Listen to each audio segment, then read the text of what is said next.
both Craig and Maurice talk about their work ethic. Could you take a minute and share with the folks a typical day? And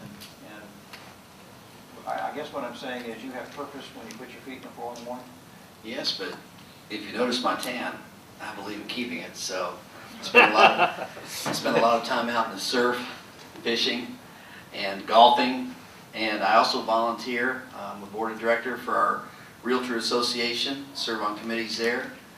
I'm also treasurer for MFR MLS Corporation of 13 shareholders, 28,000 members. And I'm also a director for Florida Realtor Association. And my volunteer time a week, probably somewhere from, on the average, 15 hours a week. Wow. So then I've got to get my fishing in, and I've got to get my golf in, and I've got to spend time with the family, keep them happy. So I don't really have as much time for real estate as these guys do. So I have to make my time very, very effective. So I don't really have a set time that I come into the office. I used to do that. I'd go in, first person in, last person out, take the garbage out, do all that. But you know, after I sold the company and after the transitions I've gone through, I just decided that I wanted to be able to do what I want to do when I want to do it. And so I pretty much work real estate all the time. Sarah can tell you, nothing to find me sitting in the recliner at 10 o'clock at night on my iPad, returning an email, or even calling somebody on a property.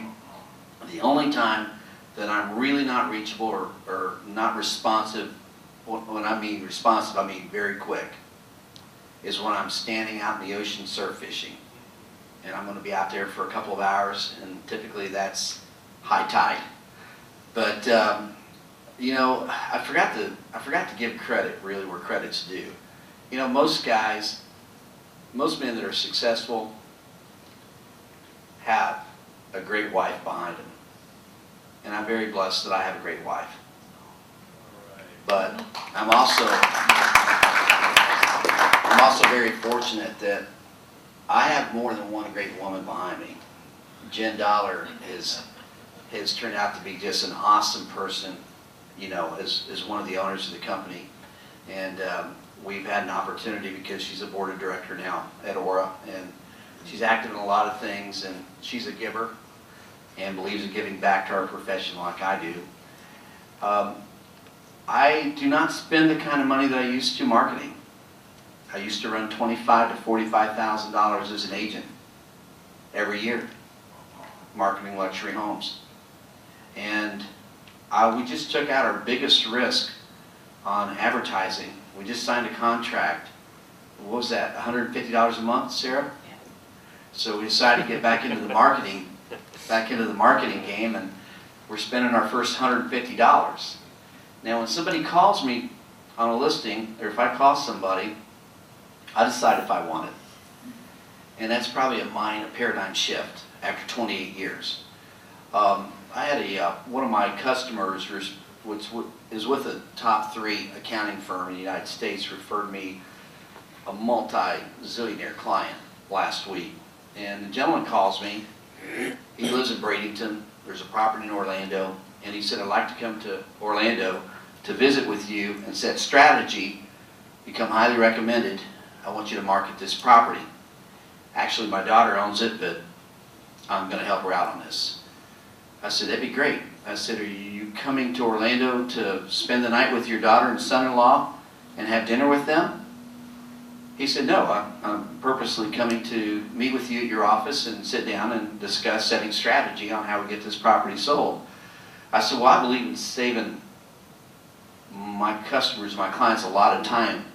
You don't need to come to Orlando to set strategy or have a strategy meeting with me. I can give you that over the phone and save you a lot of time and gas.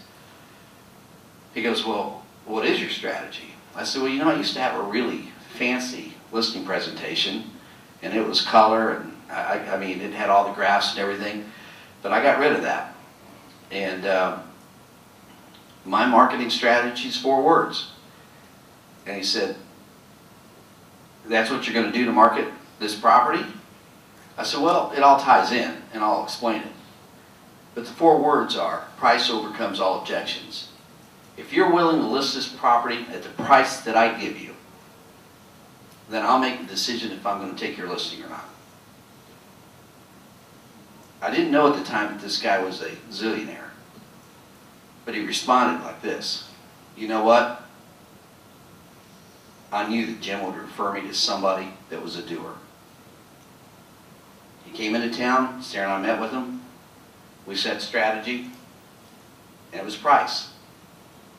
When that house hits the market sometime next week, it's going to be the next property of its kind in that zip code is going to sell, because we priced it below everything else, and we priced it below the most current 90-day sold prices. When I go to a short sale listing, my appointment is not about how great a realtor I am, what my stats are. My appointment is spent sometimes with my customers in tears. And I'm there. If I can help them keep their home, that's what I do. If I have to spend 3 hours of my time and countless other hours in helping them keep their home and I make no money on it, that's what I do. I sit with my folks and I decide, from listening to them and hearing their pain, what's the best avenue for them to go. So that's pretty much what I do. It's not what I used to do. It's nothing close to what I used to do.